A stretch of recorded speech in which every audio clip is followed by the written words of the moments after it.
Everyone played his part, but he's not playing for us.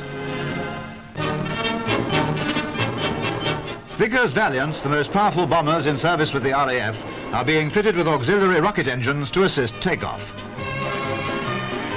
With the help of these Super Sprite boosters, the Valiant now needs only a small runway to become airborne.